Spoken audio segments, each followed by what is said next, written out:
bagaimana nanti pada saat pemungutan suara, menurut saya itu yang harus dicarikan solusi. Seandainya e-voting itu tidak bisa dilaksanakan karena mungkin memang belum didesain, maka mungkin solusinya adalah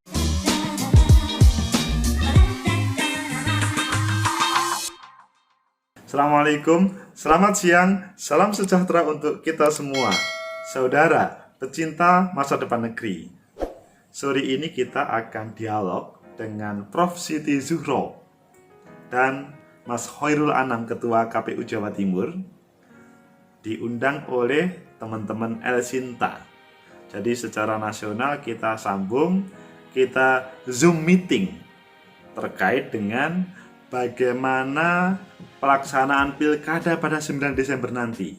Apakah harus dilaksanakan e-voting atau cukup e-rekap atau malah tidak semuanya? Yang pasti sudah banyak protes tetapi tetap dilaksanakan. Ayo kita memasuki di El-Sinta. Ya, dan siang ini kami telah hadirkan narasumber, yaitu ada Ketua KPU Jawa Timur, Pak Khairul Anam, kemudian juga ada peneliti LIPI, Ibu Siti Zuhro, atau biasa kami sapa akrab dengan Bu Wiwi, kemudian ada dosen Sosiologi Politik Unesa Surabaya, Agus Mahfud Fauzi. Selamat siang, baik. Pak Khairul, Bu Wiwi, dan juga Pak Agus, kabar baik semua? Selamat siang, Mbak. Ya, mohon maaf ini mungkin volumenya bisa dinyalakan, ada Bu Wiwi masih off suaranya, dan Pak Khairul. Assalamualaikum. Selamat siang. Baik, Prof. Siti Zuhro. Ya. Baik. Mas Agus. Kami terima nih Mas Khairul Anam. Ya. Kami coba ke Prof. Siti. Kalau kita lihat sendiri dari penyelenggara ataupun juga dari peserta, nampaknya juga sempat ada yang terkonfirmasi positif. Kemudian keluar opsi menggelar pilkada atau secara elektronik atau e-pilkada. Kalau Prof. Wiwi sendiri bagaimana melihat, perlu tidak? Iya, dari awal nih pilkadanya masalahnya kan menimbulkan pro kontra ya. Tidak hanya pasangan calon yang terkena gitu ya. Di mana di Jawa Timur ada tercatat tadi Mas Khairul Anam mengatakan ada 4 ya. Itu secara nasional 270 daerah itu banyak sekali loh. Kita ke Pak Agus. Pak Agus, bagaimana dengan adanya opsi e-pilkada untuk menekan angka penularan virus COVID-19? Perlukah dilakukan, Pak Agus? Silakan. Ya, terima kasih Mbak Kencana. Prof. Zuhro sama Mas Anam yang terhormat. Menurut saya, pertama kita perlu mengapresiasi terkait dengan kreativitas teman-teman KPU ini ketika menghadirkan e-rekap atau sirekap atau e-counting tersebut. Meskipun sebetulnya itu belum merupakan jawaban dari apa yang menjadi problem pada saat ini. Jadi mengapa kita tetap melaksanakan 9 Desember? Karena ya pemerintah penyelenggara masih percaya bahwa tidak ada masalah. Ketika ada solusi terkait dengan e-rekap, maka sebetulnya yang menjadi dasar dari permasalahan itu menurut saya belum terjawab, karena 9 Desember itu yang paling banyak bukan pada rekapnya, tetapi pada bagaimana pemilih datang ke TPS dan mereka berbondong-bondong. Itu yang paling penting. Kalau mereka itu bisa berpartisipasi dengan aman, maka ini kemungkinan tidak akan menjadi permasalahan pada selanjutnya. Intinya partisipasi menjadi baik, maksudnya bisa menjalankan demokrasi yang baik, tetapi mereka tidak berefek terkait dengan ancaman COVID ini. Adapun terkait dengan e-rekap, itu kan nanti sesudah proses pemungutan suara selesai, di mana mayoritas pemilih itu sudah pulang. Jadi ini memang sebagai alternatif solusi awal, tetapi belum secara semuanya. Karena kalau menurut saya, ya mulai jam 8 pagi atau jam 7 pagi itu yang paling heboh sampai siang itu. Karena sekali lagi, ancaman terkait dengan COVID-19 ini, memang kita tidak bisa memastikan bahwa satu tempat TPS itu aman atau tidak. Sehingga sebetulnya yang perlu dicari solusi Mas Anam dan teman-teman penyelenggara lainnya selanjutnya adalah bagaimana nanti pada saat pemungutan suara, menurut saya itu yang harus dicarikan solusi. Seandainya e-voting itu tidak bisa dilaksanakan karena mungkin memang belum didesain, maka mungkin solusinya adalah misalkan penyelenggara menghadirkan bilik suara yang lebih, kalau biasanya itu 4, misalkan menjadi 8 atau 16, sehingga pemilih itu tidak harus berdesak-desakan. Sebelumnya tentunya dalam antrian. Antrian tentunya tidak seperti TPS lokasi dahulu. TPS dipastikan yang mungkin 4 kali TPS dibanding dengan pada pemilu-pemilu sebelumnya. Sehingga terkait dengan jarak itu aman. Tentunya pada protokol kesehatan lainnya, apakah pakai masker, apakah cuci tangan dan lain sebagainya, itu tetap wajib dijalankan. Sehingga kalau itu bisa terlaksana dengan baik, kemungkinan besar pemilih akan datang di TPS dengan rasa lega, tidak ada rasa was-was, sehingga partisipasi pemilih sebagaimana yang ditarget KPU itu juga aman, dan yang lebih penting adalah suara mereka itu terakomodir sebagai suara dari para calonnya. Begitu Mbak Kencana.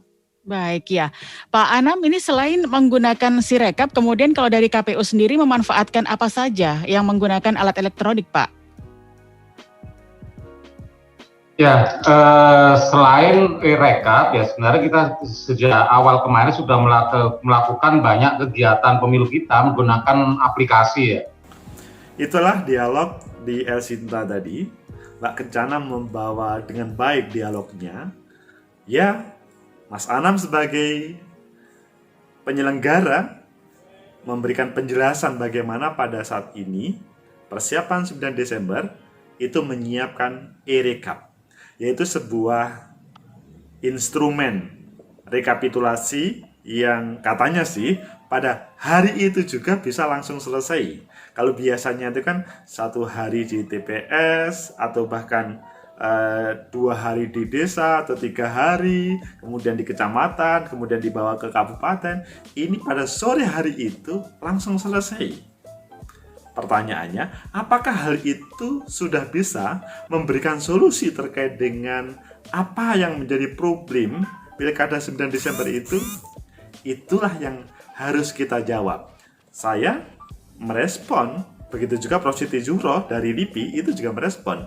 Jawaban saya adalah, ya kita perlu mengapresiasi yang ditampilkan oleh penyelenggara KPU RI, KPU Provinsi, dan KPU Kabupaten Kota. Karena ini adalah sebuah usaha yang luar biasa. Bagaimanapun kita harus mengapresiasi. Sekali lagi, itu yang pertama kali dalam proses penyelenggaraan. Tetapi yang menjadi pertanyaan saya selanjutnya adalah, apakah hal itu sudah menjawab terkait dengan kebutuhan para pemilih? Pro dan kontra terkait 9 Desember itu tidak hanya pada e-rekap, tetapi adalah apakah para pemilih itu tidak akan terancam dengan COVID-19. Kalau tidak ada ancaman, maka mereka pasti datang dengan senang hati. Bagaimanapun memilih pemimpin, calon pemimpin itu adalah hal yang menyenangkan, apalagi pada proses politik lokal ini kedekatannya antara pribadi dengan calon itu dekat. Pasti mereka tertarik.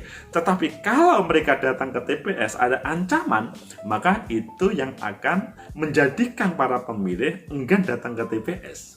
Kemudian saya memberikan masukan kepada penyelenggara bahwa lebih baik yang dipikirkan adalah bagaimana pada proses pelaksanaan, misalkan TPS-nya itu lebih luas, lebar daripada pada TPS pemilu biasa. Taruhlah misalkan 4 kali lipat. Karena kalau 4 kali lipat, maka antrian relatif bisa longgar. Jadi tidak berdesak-desakan, sehingga sebelumnya pakai hand sanitizer, selanjutnya mereka dicek bagaimana tubuhnya, selanjutnya mereka antri untuk mendapat giliran panggilan untuk menggunakan hak pilih. Di tempat tunggu tersebut kalau tempatnya luas, itu pasti pemilih nyaman. Jadi ada jarak ya seperti di berbagai tempat umum itu. Selanjutnya, supaya tidak terlalu lama dalam lokasi TPS, maka coba bilik kalau biasanya hanya 4 dibuat menjadi 8 atau bahkan 16. Itu akan meyakinkan kepada para pemilih untuk bisa enjoy di TPS. Dan sesudah itu, dalam hal diberi tanda, nah, itu pastikan mereka juga tidak ada semacam ketakutan, keengganan untuk memakai tinta tersebut. Karena kalau misalkan satu orang di TPS itu kena COVID dan kebetulan kena tinta, itu kan menjadi masalah. Nah, ini pasti penyelenggara harus berkreasi untuk mereka, para pemilih, yakin tentunya dengan sebuah usaha bahwa memang aman, kan begitu. Selanjutnya para pemilih pulang. Ketika mereka pulang, maka selanjutnya tinggal bertanya-tanya, apakah betul ya nanti para penyelenggara itu melaksanakan dengan baik dalam hal misalkan rekapitulasi ataupun lainnya. Itu kan was-was ya. Kalau mereka tidak yakin, bisa-bisa memprotes, wah ini pasti penyelenggara ini bermain-main. Itu menjadi masalah kalau itu terjadi. Tetapi kalau teman-teman tadi menampilkan e-rekap, dalam bahasanya Prof. Siti Zuhro itu e-counting, maka hal yang meyakinkan. Kata Prof. Siti Zuhro, ini seperti yang dilakukan para lembaga survei itu, tetapi bedanya ini real count. Kalau lembaga survei itu kan masih hanya beberapa saja atau semacam sampling saja, tetapi ini real count. Kalau itu dilaksanakan dengan baik dan hasilnya bisa 100%, tidak ada permasalahan, misalkan errornya 2% atau 1% lah, maka sangat mungkin publik akan hormat terhadap itu. Lebih khusus adalah para calon akan menghormati. Karena kalau ini tidak membawa trust, tidak menghadirkan trust oleh siapapun, ini peluang untuk digugat. Karena pertama, coba dilihat di dalam misalkan Undang-Undang 10 nomor 16 ataupun Undang-Undang Pilkada lainnya. Apakah hal itu sudah bisa dikomunikasikan, dikonsultasikan kepada DPR RI dan pemerintah untuk memastikan peraturan KPU untuk e-rekap itu aman dari gugatan? Karena kalau tidak, bisa-bisa nanti berabe. Sudah selesai, sudah ada pemenang, tapi selanjutnya digugat.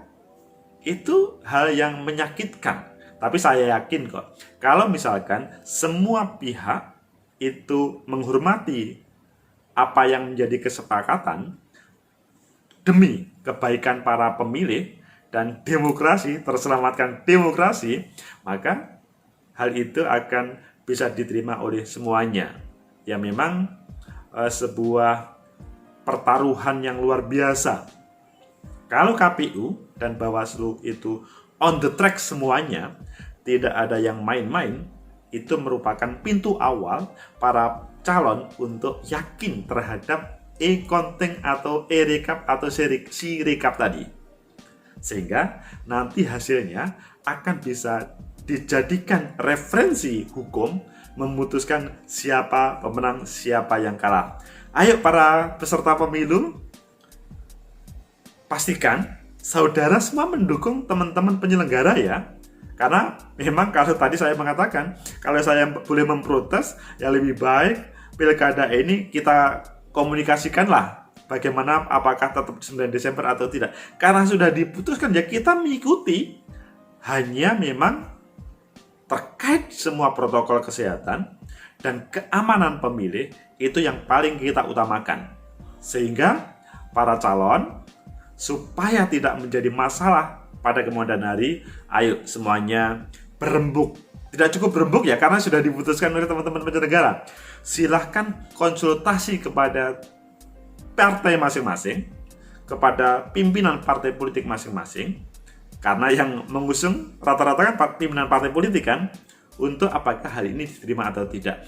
Kalau teman-teman yang ada di DPP partai politik sudah sejalan dengan yang ada di Komisi 2 dan sudah sinergi dengan KPU untuk e-rekap, Ya, saya pikir ini harus jalan terus.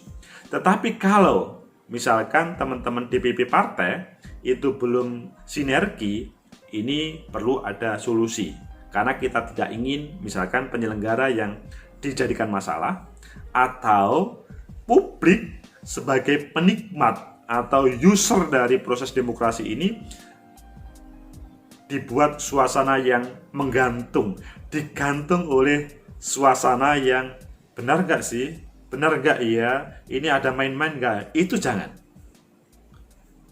Ayo kita jadikan momentum ini, hadirnya e-rekap, e-counting sebagai salah satu alternatif yang baik, tetapi teman-teman penyelenggara sekali lagi mengawal dengan baik.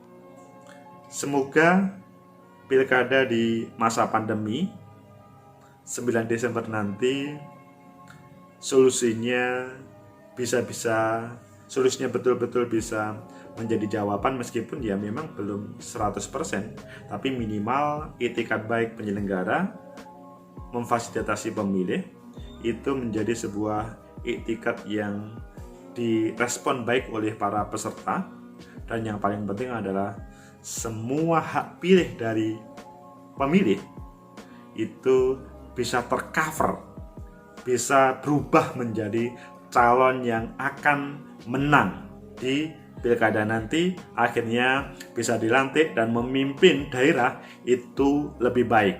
Bukan sebaliknya, menjadikan proses pandemi ini mereka menjadi nakal. Nakal dalam artian ia memanfaatkan peluang untuk bisa menang dengan berbagai cara yang nakal. Saya yakin KPU, Bawaslu on the track, penyelenggara, maksudnya peserta pemilu juga akan welcome. Semoga ini betul semuanya. Itu harapan dari seluruh masyarakat. Akhirnya kita tunggu, kita support semuanya. Semoga tidak ada kendala dalam proses perjalanan 9 Desember nanti. Semoga ada manfaat. Terima kasih teman-teman El Sinta yang mengundang tadi, sehingga saya bisa mereview. Luar biasa, Prof. Siti Zuhro sebagai guru saya, bimbinglah kami untuk menjadi orang yang selalu bisa memberikan masukan untuk negeri ini. Terima kasih Mas Anam yang bisa kita sharing. Terkadang harus berbeda, terkadang harus sama, tapi kita sepakat sinergi untuk membangun negeri. Tetapi kita sepakat sinergi untuk membangun negeri. Semoga ada manfaat. Like, subscribe, comment, and share. Sampai jumpa.